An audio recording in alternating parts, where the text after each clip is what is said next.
Yo les renards, j'espère que vous allez bien. On se retrouve aujourd'hui pour une nouvelle vidéo tuto pour vous apprendre à maîtriser Photoshop quand vous débutez. Je vais donc vous apprendre les bases ainsi que quelques astuces histoire de faire de belles miniatures, bannières, etc. pour vos vidéos YouTube. Ou même juste retoucher des photos sur Photoshop. Alors ne vous inquiétez pas, il y a bientôt une nouvelle vidéo de ouf qui va vous plaire et qui arrive sur la chaîne. Là je fais ce tuto juste parce que énormément d'entre vous me l'ont demandé. Et je sais bien qu'il y a déjà sur YouTube des tutos pour apprendre les bases sur Photoshop, mais je trouvais que c'était trop long. Donc moi je vais faire une sorte de vidéo condensée mais complète. Je pense que ça sert à rien de tarder plus que ça, on passe directement au tuto. Vous lancez Photoshop, je pense que c'est la base quand même, et vous créez un nouveau document. Si vous voulez une miniature, la taille sera de 1920 x 1080 pixels. Pour un logo c'est 1000 x 1000, pour une bannière c'est 2560 x 1440 et pour une émote c'est 500 x 500. Après il y a pas mal d'autres paramètres, mais moi je vous conseille juste de mettre un fond transparent et de ne pas toucher au reste. Si vous avez un pack et vous voulez importer un élément dessus sur votre projet Photoshop, c'est assez simple. Il suffit de l'ouvrir, appuyer sur l'élément que vous voulez et le glisser vers votre projet. Ensuite, un truc très important, dès que vous importez une image, vous devez mettre clic droit, pixeliser le calque pour que vous puissiez mettre certaines modifications dessus. On passe à l'interface de Photoshop, la barre d'en haut. Alors personnellement, je n'utilise que fichiers, édition, filtres et fenêtres. Il y a aussi 3D, mais si votre PC n'est pas puissant, je vous la conseille pas. Première chose, édition. C'est pour éditer votre image, la transformer, mettre des symétries, etc. Fichier, je pense que pas la peine de vous en parler, c'est pour ouvrir un projet, importer une image ou bien sauvegarder. Et fenêtre, c'est pour afficher ou masquer certaines fenêtres, comme celle de la couleur si vous n'en avez pas besoin. On va passer maintenant à la barre d'outils à gauche. Le premier, c'est pour déplacer vos images. Le deuxième, c'est pour sélectionner une partie de l'image comme ça si vous voulez la déplacer ou la modifier. L'outil suivant, c'est pour contourer vos images. Et si par exemple vous avez besoin que d'une partie d'une image, vous la contourez, ensuite clic droit, calque par couper histoire de l'enlever et de la mettre sur un nouveau calque. Ou bien calque par copier pour simplement la copier sur un autre calque. Après il y a également la petite flèche en haut à droite pour voir votre historique et revenir directement sur une action à la place de faire plusieurs CTRL Z.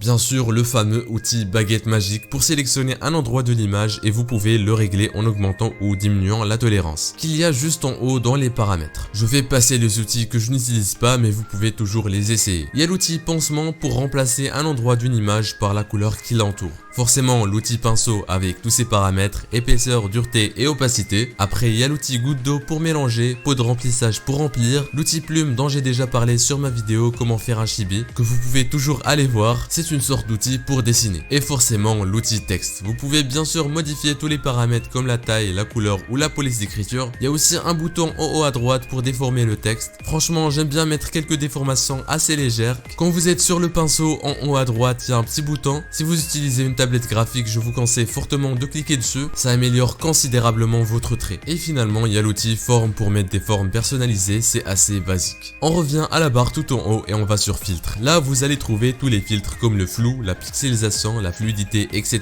Premièrement la fluidité, c'est le filtre qu'utilise Squeezie pour ses miniatures Shredder.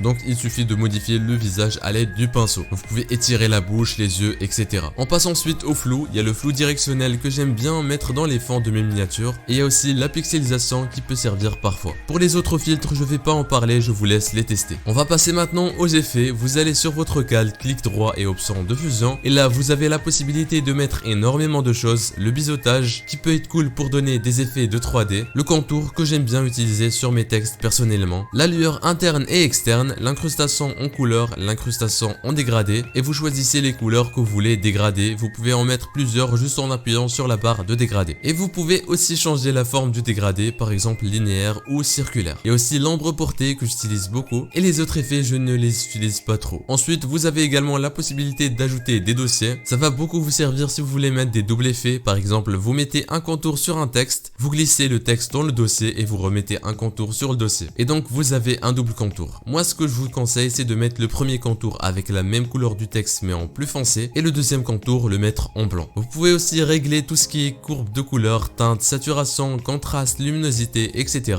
juste à droite au-dessus des calques. Et bien sûr, si vous n'avez pas cette fenêtre, vous pouvez l'afficher à l'aide de l'onglet fenêtre juste en haut. Il y a également la barre d'incrustation que j'utilise beaucoup, surtout pour créer des lumières sur mes miniatures. Donc avec votre pinceau, vous mettez de la couleur, ensuite avec la barre à gauche, vous sélectionnez l'incrustation que vous voulez mettre. Et après, si vous voulez par exemple mettre l'effet que sur le texte, et bien vous allez sur le calque du texte, vous le sélectionnez et vous restez appuyé sur Maj pour sélectionner le tout. Ensuite, vous allez sur le calque où vous avez mis l'effet d'incrustation incrustation et vous mettez calque par coupé. Donc il y aura un nouveau calque qui va se créer, donc vous supprimez l'ancien où il y a l'effet. Si vous voulez déplacer deux calques en même temps, vous les mettez dans un même groupe et déplacez le groupe. Là ce que je vais faire c'est mettre une sorte de contour lumineux en ajoutant une couleur à l'aide du pinceau et ensuite en mettant l'effet d'incrustation. Et je diminue l'opacité du calque en bas à droite. J'ai aussi un conseil à vous donner pour vos miniatures, essayez d'agrandir vos images et vos textes, histoire qu'il n'y ait plus de vide sur la miniature. Il faut aussi que ce soit assez simple pour attirer l'œil. Voilà, c'est déjà la fin de ce tuto, j'espère qu'il vous aura plu. J'ai essayé de simplifier et résumer un maximum car ce tuto est adressé aux débutants. Si vous avez d'autres idées de tutos en tête, n'hésitez pas à me les proposer en commentaire, n'hésitez pas également à liker et à vous abonner. En tout cas, n'oubliez pas qu'un renard a toujours la gloire. Ciao tout le monde.